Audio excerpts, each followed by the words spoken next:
What is up, guys and gals? My name is Splattercat, and we're here at the Nerd Castle with another episode of Decavir's Craft the World, a game that I've been having a ton of fun with. I'm feeling jovial today, and I think that's going to make for a fun little episode, simply because, well, I played hooky today. I didn't go to class. It was pretty awesome. I mean, I already did the lab, right? And it's not due for like another 2 weeks, so I really don't see why I would need to be there. Let's have a look around and see if we can't figure out what some of the pressing things are that need to be done in this episode. So as you can tell, the UI is a little bit different. I've been told as of this morning by a number of you in the Nerd Castle that they've patched the game, and it is no longer memory leaking all over the place. That's right, we don't need to get ourselves a moist towelette just to figure out whether the game is working or not anymore. It seems to be doing okay. Now then, I hope we make it through this episode without any troubles, because I have been jonesing. I have like this weird crack fiend type thing going on just for Craft the World. I guess I've got like a craft fiend thing going on. Now then, in this episode, let's continue to take a look at what might be useful. Let me take a look at my stocks. Honestly, I haven't played the game in a little bit simply because of the whole patching schedule that's been going on, me waiting on nice things to happen. Oh look, there's a free book right there. I also think we can zoom out farther now. Every time they patch this game, they add something that I love. Well, first things first, let's go ahead and build the next part of our portal. I'm going to go to my crafting menu, and in order to make portal part number 3, I think is what we're on. Let's see here, portal part. Where are you, portal part? There it is, portal part number 3.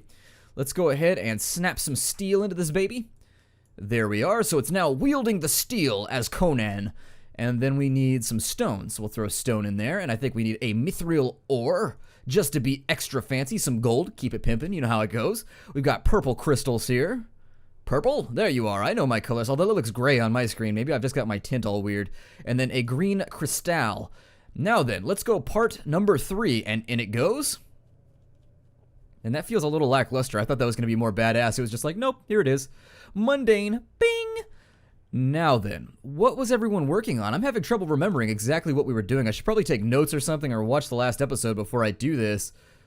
Looks like we've got another little exploratory zone right there. Let's make our way over there and figure out what that is. There's definitely a porthole right there, rather than a starboard hole, but either one will sink your ship, so don't worry about it. No matter what, your ship is going to sink if it's got a hole in it. Unless you've got a really big bucket and somebody with strong, burly man arms.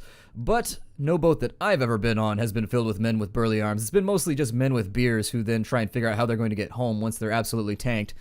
But anyways, in the previous episode, we had some problems with the zoning here. A lot of our units had refused to use these beds down at the bottom, and I'm not precisely sure why. I think I'm going to have to, out of necessity, remove that luxury bed and remove that one as well.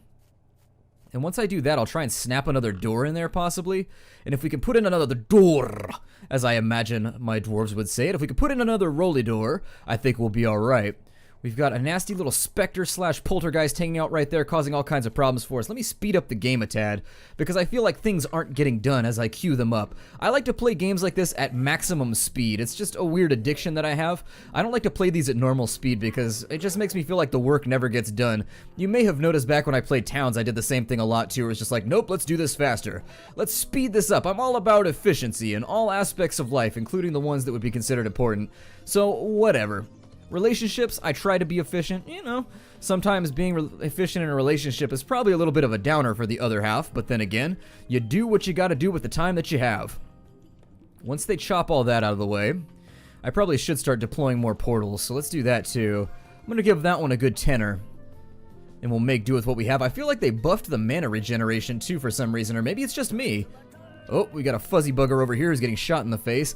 He's got like a weird animal thing going on from the Muppets. He looks like a Jim Henson creation. They're digging all that out of the background. While they do that, let me take a look at my baseline stores. We've got enough iron to get by for a bit. I think I'm going to smelt out a bit more steel though, just to be safe. How are we doing on coal? We're doing pretty well on coal, actually. Coal's not looking so terrible. I think we'll smelt up 10 of those bad boys. We'll save the remainder for another day. Sometimes your metal is a bad boy, sometimes it isn't. I find that my metal tends to be like really metal in and of itself, which I guess there's a little bit of an irony in that, maybe. And God, I think that was like 4 layers of puns right there. That was enough to make your eyes just crack open. But in any case, I find that my metals tend to be the badasses of the metal world. They don't go to class. They sleep in whenever they feel like it. They're generally unpleasant to be around. They have definite social dysfunctions. kids, but that's cool. We are in the Nerd Castle where social dysfunction seems to be the standard. That is what we do here. That is how we lay down the law. We are socially awkward and we do not even care about it. If you aren't socially awkward, hey, if you've got friends, you gotta go somewhere else, because that is not what the Nerd Castle is all about. We are about just sitting around, not showering, and doing something. I don't know. Am I being too stereotypical right now? I think I am. In general, I like to assume you guys are just a giant horde of engineers and scientists. That's how I imagine you all. You'll have little lab coats and things. I don't know why that's how I imagine my entire group of viewers, but for some reason, I imagine you all as scientists or something, because it's the Nerd Castle. Who else would come here? Now then, let's see if we can't bust our way on up into there. Somehow. Climb up the wall. I know you're capable of it. Don't lie to me, dwarf. You're not any good at it. You're not an elf. Only elves are good at subterfuge. And we'll remove that iron door. And then let's have a look around and see what's in here. Hopefully it's nothing too terrifying. I think I should probably get some magical spells ready, so let us wield. We shall take forth our spell book, and we shall wield it with all of the power that we can muster. If I can find the spell I want. Hold on, I can do this. There we go. I wanted this spell. So let's go ahead and cast that too far from an explored area. Okay, so it does look... Ooh, shinies. Cool. Well then, let's get everybody ready to roll on this guy then. Because he's obviously got to go away and go somewhere else. Oh, there are little struts. Please don't fight him on the edge of the ledge. You guys are killing me. And you should be killing him. I mean, I've given you specific orders as to who you should be killing at the moment. And it should be him. There we go. Now then, this place is illuminated, so let's remove the wine barrel. And we'll get started on some of these other little things too. We got to get rid of the silk so that we don't get a bunch of nasty spiders spawning. We'll get rid of the table. And then other things. Let's get started on all of this back here, because that is a nice little treasure trove of something. What's this? It's blue crystal. Okay, so that's something we're definitely going to be needing. We'll get our Heisenberg on here and get a bunch of blue crystals all up in our inventory so that if dwarfing doesn't work out, we can just move into the methamphetamine business. Breaking Bad was one of those shows that utterly just kind of changed my life. Not in the sense that it made me want to change a career path and become like a meth cook, but it made me pay attention a lot better in chemistry class. I'll admit that. I asked my chemistry teacher at one point, I went to his office hours for some help with the homework, and I was like, so has Breaking Bad actually increased the amount of chemistry majors you've seen coming in? And he's like, no, I don't think so. I'm like, well, you know. I think I was one of the few people I knew that actually enjoyed chemistry. I went into geology with the intent of becoming a geochemist because I do enjoy chemistry. It's one of the sciences that I just feel like blends with me very well. A lot of people really, really loathe chemistry, which I tend to be more on that spectrum when I have to take a physics class. I'm not a big physics guy. I mean, I've taken all the physics classes I needed to take in order to graduate, but I don't enjoy them. Like, I take them, I pay attention, and I store the information for later because I know it's applicable. I'm not one of those people that's like, physics is stupid and useless. Like, I understand it has applications, so I do store it for later. However, I just don't enjoy myself. Chemistry, on the other hand, seemed to be just filled with lighting things on fire and making different colored flames and toxic substances and growing my own aspirin and all kinds of fun stuff. So I had a lot of fun in chemistry. It's a class that I thoroughly enjoyed. Now then, let's deploy some torches down in here so that we have to come back later and deal with the fact that there will be a million ivy bushes up in here. I don't want that at all. I want you to do this. There we go. And in other news / locations, it looks like we've got some mining to do up in there. Let me figure out the most efficient way. As you can tell, our tunnel system's getting a little bit confusing. It's become kind of this big gassy blob that's just all over the place, and I'm not really sure what to do with it. I promised you guys I would do only one piece per episode from now on up, but I am thinking about making a sprint towards the exit right now. I'll be honest, the series has run for quite some time. I got enough episodes out of it to where I feel like we've gotten a really good look at the game. Let's get the iron out of here. So what I'm going to do is we're going to dig down that way because I feel like it's going to be easier. And I don't want to go all the way down, but what we'll do is this right here. And then that looks perfectly pleasant. Like a well-wrapped Christmas present, or Ramadan, or I don't know, Hanukkah. Whenever you get presents, Kwanzaa.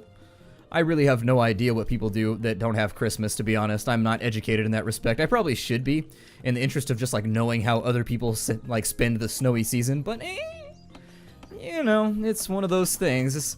I should probably sit down and do some Google food, just Wikipedia it up for a while.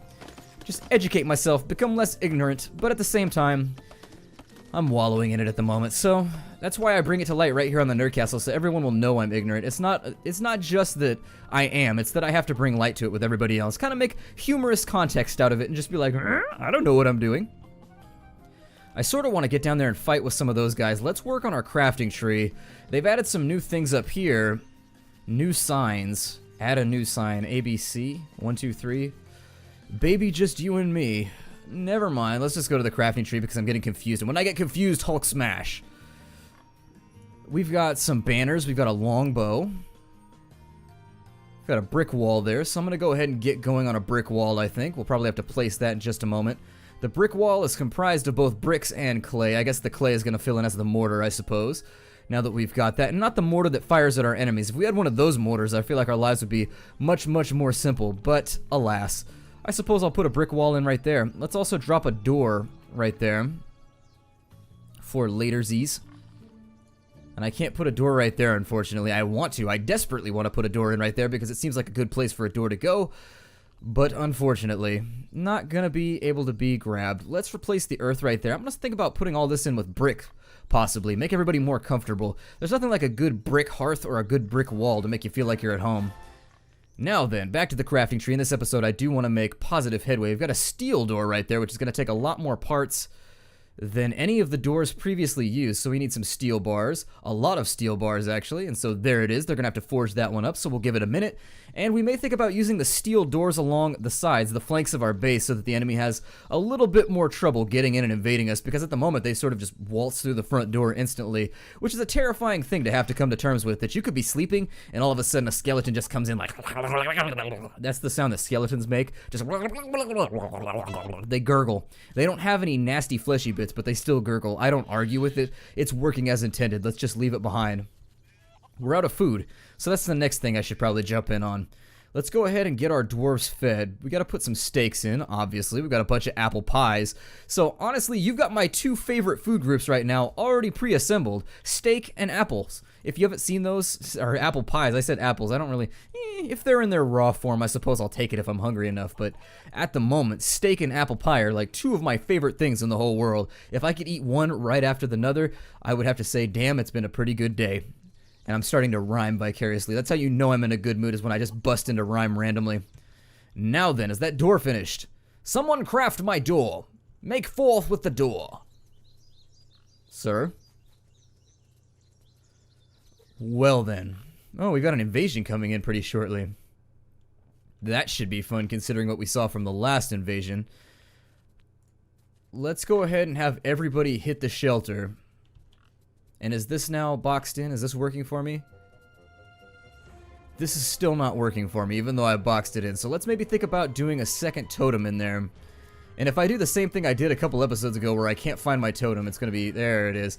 I found my totem, and now I shall touch it. I rub you, beardy man totem.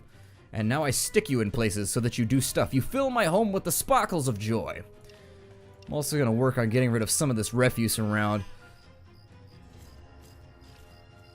Okay, so we got some enemies coming in. Let's go ahead and get on them early.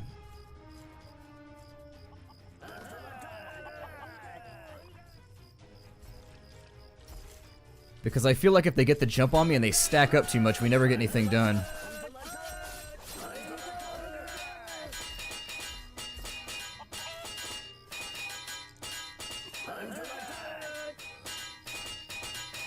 Well, the battle isn't going too horrifically. We're doing okay. I think they're focusing. Oh no, now it's gonna go horribly. Because we have people overextended. Dwarves, don't overextend yourself. No, you're not Stretch Armstrong. You can't handle the force. Speaking of Stretch Armstrong, if you guys ever had a Stretch Armstrong, how much fun was it destroying a Stretch Armstrong? That was probably one of the best childhood memories everywhere. Taking that little blonde, like, goo-filled doll and just annihilating it. Best toy expenditure you could possibly do as an adult. Like, if you had a kid and you got a Stretch Armstrong, I bet that thing was probably oozing within about 10 minutes. I mean, we broke ours pretty quickly. Let me slow the game back down so that I have a moment. And now that I've been given a moment, we've got some health elixirs all stacked up. I could positively use those. Let's do that. We're going to use our health elixirs. Do I have any extra gear laying around that I could throw on any unarmored people too? Looks like we're packing mostly steel at this point, which are silver, even better. Alright, well, since everybody's pretty eaten up at the moment, let's go ahead and get them quaffing like crazy. which is just a fancy word for drinking. They used to use it in RPGs all the time, and then it sort of died out. I bet if you looked up the usage of the word, there would be a big spike of the word quaff, like in the 70s and 80s, where everybody started using it for tabletop games and for roguelikes and stuff, but then it sort of just vanished forever. Kane and Melkor. No, not you, Thorin. You're being greedy with the health potions. I know they're delicious and they're cherry flavored, but right now you're just being a greedy person. So I'm going to leave you to your misery and your loneliness. God, there are so many enemies out here. This is kind of upsetting. These invasions are getting really, really rowdy.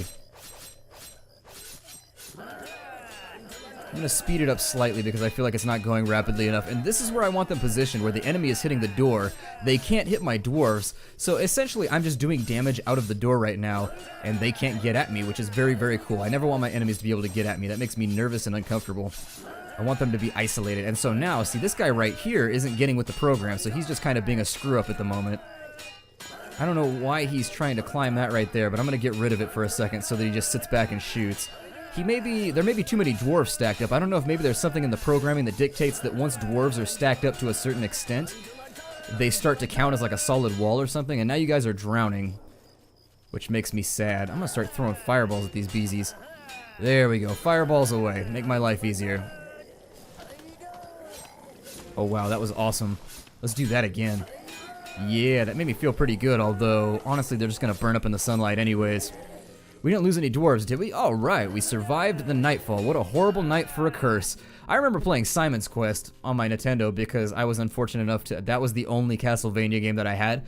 Like, if you had to draw a Castlevania game that has more ire than Simon's Quest, I think you would be hard-pressed. But that was the Castlevania game that I had on hand, and so that's the Castlevania game that I played. And that's what I always remember as a kid. That game was legitimately creepy if you were like 5 or 6 years old. You would get like that nasty, it would kick in with this, like the Castlevania music, which was badass to begin with, which I figure is probably like my first introduction to chiptunes, like arranged to metal or something like that. Like metal arranged chiptunes, essentially. Let's put some more stakes down before I lose my train of thought here. You'd think it would be more difficult to lose a train, but my train is constantly vanishing, and I'm not completely sure why. Don't break that down. We need to make sure that everybody's still eating properly. There we are. We're if that's a nutritious dinner if I've ever seen one. We've got the iron group, and then we've got the candy and sugar group. And so we've got enough to build muscles, and then we've got enough of this nastiness right here to give you both diabetes and also to keep you energetic throughout the day, possibly have teeth that itch. But nonetheless, let's continue forth. We've built a steel door, which means we can start working on other things in our crafting menu now. Oh, that's not what I wanted. I'm clicking the wrong thing over and over and over again. Alright, so I've now completed that. Let's take a look around. Grilled fish, what is that going to cost me? Oil and coal? I may have to mix it up a little bit because it doesn't seem like they want the apple pies. It gives 2 feeding. So you get 3 from the steak. What has the best feed ratio here? I mean, there's got to be something in this list that is just the bomb diggity, I suppose, of dropping nutrition. Bread is surprisingly good, so we may just stick with bread for a while. I'm only varying it up at the moment because they were complaining about not having enough variety in their diet, being the whiny little bastards that they are. You know how it goes. Like, yeah, we've only had steak for the last 40 days. First world dwarf problems. Let's have a look, and we can now make ourselves... I don't want to make those yet. Let's go look at our crafting menu since I can't seem to find anything that I want... Hey, what are you doing? Crafting tree. Let's make this little bannery thing over here because it pleases me. It brings me joy. I don't know where it's hidden at, and I can't click it right there, so we're just going to have to go through and find it. It's probably in the home decor section. Right there, the red pennant. Don't we already have one of those, though? Maybe I never crafted one. Like, I just found one down in a dungeon somewhere and made use of it. There we are. Because everybody knows the best type of tapestry... I almost said tapestry? I don't know why I tried to inject another S in there. I guess the S's are just being invasive right now, but the best type of tapestry is one that you've stolen from your foes and hung up in your house as a battle trophy. Now then, let's get rid of these beds right here because they suck. Those beds are like, we don't suck. We are marginally decent. We have a job and we fulfill it. Don't be mad because we do it according to our specifications. I almost lost it in the middle right there. I almost couldn't finish. Let's go on down to there, and I'm going to replace them with more comfortable beds. Such as, let's kill that mushroom that's decided to pop in and be a jerk face. A jerky McJerk face. A jerky McJerk jaw if you wanted to be illiterate. Alliterative. I think I said illiterate. I don't know. Alliterative. There we go. I'm just getting all muddle-mouthed today. I don't know what it is. I'm probably moving too quickly. That seems to be, in general, when I start to stumble and fall over verbally, when I'm just like, "Ugh," and I'm tripping over rocks on the ground and whatnot, in the verbal pathway to creating you an episode, it tends to be because I'm thinking and talking too rapidly, so I'm going to slow it on down now. We're just going to be relaxed for a little bit. We've got steak. We've got pie. We've got things moving along in our crafting tree. We're getting nice, comfortable beds so that once we're all full up and we have the itis, we can just black out for the remainder of the night.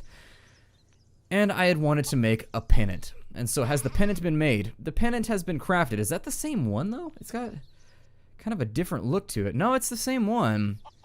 Well, how come it's not counting, then? That's my big confusion right there. Like, I realize pennants aren't very good at arithmetic, but they can at least count. Let's put it in right there. Maybe it'll finally work. Who knows? Let's see what happens. We're going to keep our eye on the prize and hope that we stay alive.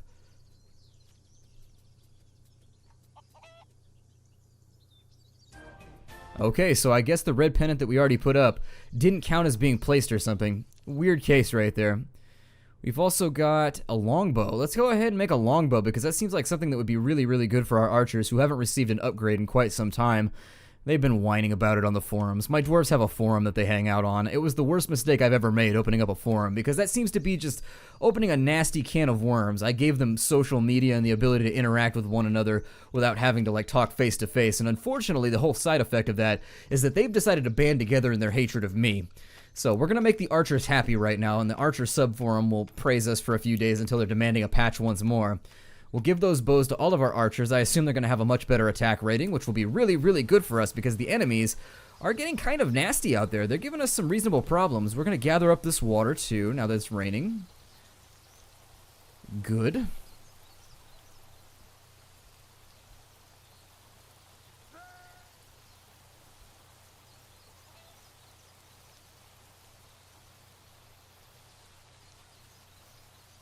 And I was just fascinated by clicking this water. I don't know if you noticed how silent I got right there. You could have heard a potential pin drop, if not a real pin, or an existing available pin. But in any case, you probably heard it drop right there. I was just like, I'm going to click me some water right this second. If I don't click some water within the next 2 minutes, I'm going to need to like change my undies or something because it just needs to happen. Now then, our bows are completed. Let's go to our equipment menu and we'll drop those in on our characters. Oh, there's still one remaining. Alright, well, we'll start throwing them on the characters who can use them. And let's compare here. Wooden bow 8 versus a long bow, which is going to go 13. Okay, so we're almost doubling our ability to deal damage there. Not quite, but almost there. That guy's carrying one back, so we'll do that in just a minute. Our other house is working, so I feel like I should probably put people in for nap time who are wounded. That or grouchy. One or the other. I don't think we have enough beds either, so I may have to apply myself vigorously to crafting myself a new location to sleep in. We've only got 7 beds and 10 dwarves, so yeah, we might consider extending this on out over here and turning it into a sleepy chamber.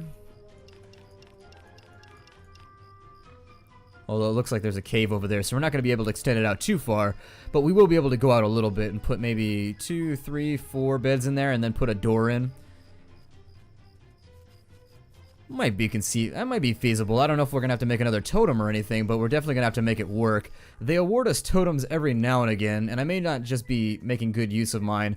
Worst case scenario, what we'll do is we'll put a hatch in right here, and once the hatch is in, we'll put a hatch there.